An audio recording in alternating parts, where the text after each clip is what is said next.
play Taco yesterday. What led to that? A little more game plan than anything. Felt like we just needed to go with some other guys just from a game plan standpoint. But he was healthy, and hopefully we can get him going this week. Had there things in practice that had concerned you in terms of effort or any red flags? No. Taco's been great. He's been great.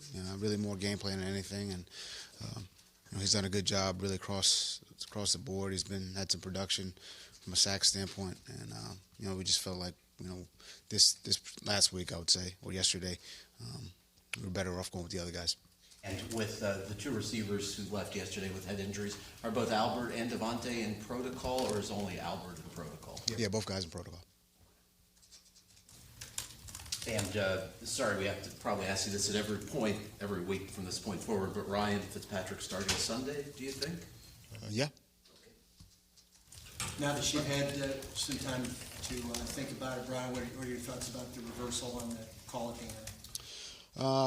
There's always calls that, don't go your way. I think as a team, we've got to deal with that adversity and be able to, move past it. And I thought we did that, in a lot of areas yesterday. We had, obviously two receivers go down. Other guys stepped up. It was kind of a back and forth game. There at the end, you can say what you want about the call, but we still had an opportunity to get them stopped. We didn't get it done, and we didn't play well enough, or we didn't make enough plays to win the game. And it wasn't just that that call. Look, there was a lot of things we could have done better in the game in all three phases. We talked about that today already, and we'll just gotta go back to practice Wednesday,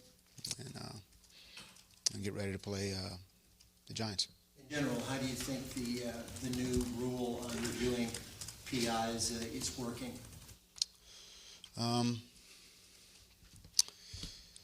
I think every week, I think the officials do a really good job. It's not an easy job for them,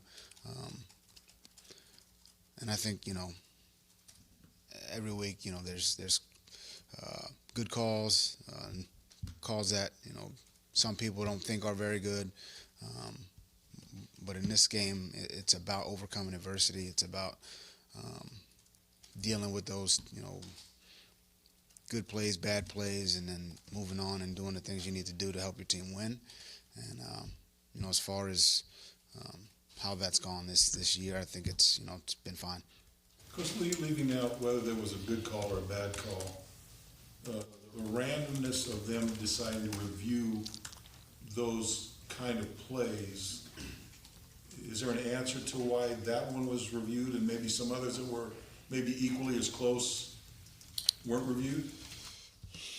Look, I mean, we can go on and on about this. I think there's really no benefit to us to kind of rehash it and go through it. There were other plays in the game that we could have made that maybe it doesn't come down to that. At the end of the day, look, at the end of games, like the plays that are made there, those are the winning plays in the game. There really aren't enough snaps left to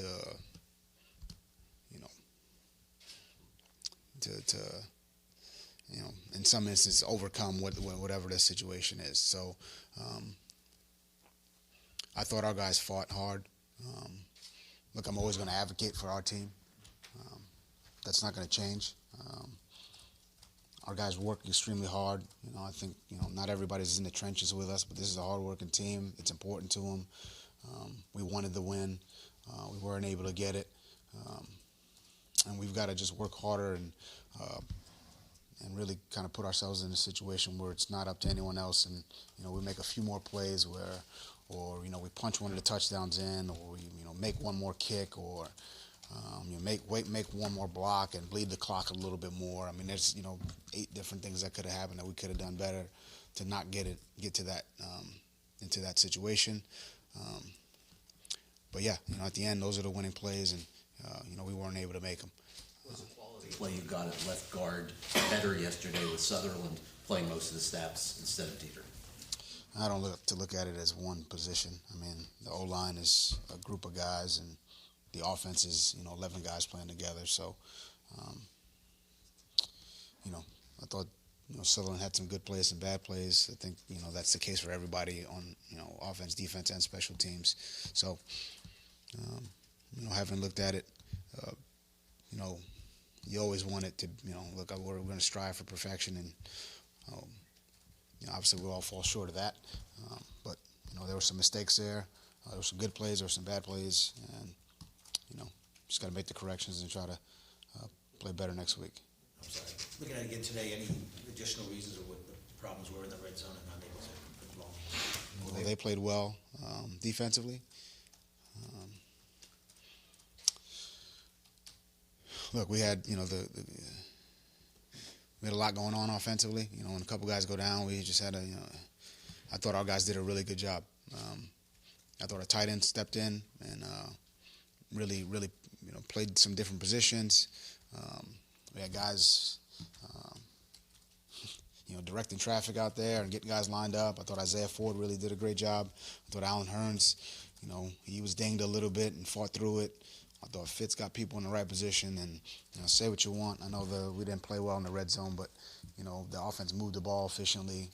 We got ourselves in a scoring position. We kicked the field goals, and we were in it at the end. And one more maybe. Obviously that would have helped us, but. I like the way we look, it could always be better. I want to score touchdowns, but at the end of the day, you want to give yourself a chance to win at the end. Like at the end of the day, some games you got to score 40, some games it's, like I'm a defense guy. I like, a field goal game. That's kind of how I'm wired. So, to win, to play a game where you kick 7 field goals, you got a chance to win. You don't do, do you want to score and punch it in the red zone? Always, but not every game is that way. So I think we, as a team, that was a great learning experience to see that you can find different ways to win. In this case, we didn't get it done, but I think, everybody can see that, we had a chance there, and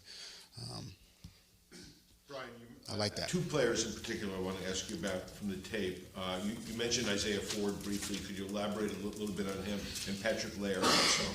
I thought Isaiah just, he stepped in, played every position, from a receiver standpoint. Got some guys lined up, made some big catches, and made a nice run after catch there in the third quarter. I thought he really played a solid overall. Patrick, he had some good runs there in the second half. Caught a big pass on the slant go late in the game. Made some good blocks for us. I thought he played, a solid game. So, look, young guys stepping in, getting an opportunity, stepping up, making plays, and that's always good, and hopefully we can build on that. We saw 35 defensive snaps for Van Ginkel. His most work was sack late in the game. What led to more playing time, and how do you think he played? I think he's improved really each week. I think this is his third game. So, yeah, he's improved every week. This is a guy who works extremely hard and really earned those snaps over the last few weeks. And he's doing the kicking game as well. He had 2 tackles there. And this is a guy who's getting better week after week and taking advantage of his opportunities. And hopefully we can see more improvement over the rest of the season. Your question of how Dieter handled not starting and then getting into the game in the second half? Dieter, he's a team guy, so whatever we feel is best for the team, he'll jump in there and do. So if it's field goal, if it's right guard, left tackle, he's played a lot of different positions this year. So I'm sure I know he was disappointed, but at the same time, he wanted to see us do well, and he was ready to go, and he stepped in there late in the game as well. Before that call at the end, the Jets aren't in position if not for the big play. And Stephen Parker kind of gambled on a deflection, and the receiver got loose. Is that a teaching moment for what'd you tell him in that situation? Look, a lot of plays come down to this much. That's the National Football League. So when we talk about details and we talk about alignments and we talk about reading your keys, and we talk about those things. I mean, we don't say that for no reason. So it's an example, great example for not only for him, for Parker, but for really everyone, everyone on the team. That's the margin of error in this league. So most times that's what it is between, what's a sack and a 40-yard play, or in that case, that's called an interception or a breakup. Catch, no catch. I mean, there's, that's your margin. So when we talk about being detailed, when we talk about using the right technique, fundamental communication, that's why we do that. Because at the end of the day, it's that much. You obviously were pretty angry at the end of the game there. How did you process that? How long did it take for that to subside? I get over things pretty quickly. So I was, looking, it's an emotional game. And it's not really my anger. It is my anger, but it's, it's for the players. I'm upset for them. Because I watch them work on a day-to-day basis. I watch them meet and walk through. I see how important it is to them.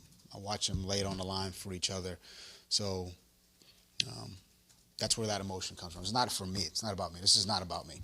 I'm all about, serving those players. So that's what that is.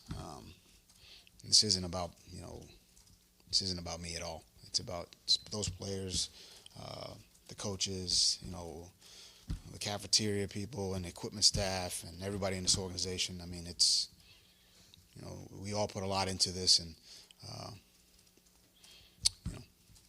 winning is important to us.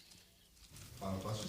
A quick thing on, you've had a bunch of midweek additions this week, Tuesday, Wednesday guys. Some have played on Sunday, like Matt Collins yesterday. What generally, Brian, has been your message to them when they arrive? Is it just learn as much as you can quickly? What do you tell those guys generally? Well, I try to talk to them about, the culture we're trying to establish. So let's be on time. Let's obviously get into the playbook, get with some of these, some of the younger guys, and I would say the younger coaching assistants, our, let's call it our quality control guys, do a really good job of getting guys up to speed and, meeting with them extra. So early on, we tell them, look, it's going to be a small role, and then, your role will grow, or the opportunities you get, and it'll be the ones you create for yourself. So that's my normal message, or something in that realm.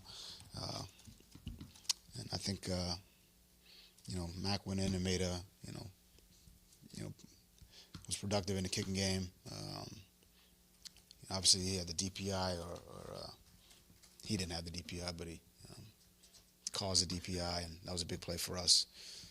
But we've had a lot of guys. Zenner went in there and played okay in the kicking game. So, it's not easy to get those guys ready, but our coaching staff does a good job of getting guys up to speed quickly. And I would say it's never perfect, but I think guys have gone in there and try to give them as much as they can do.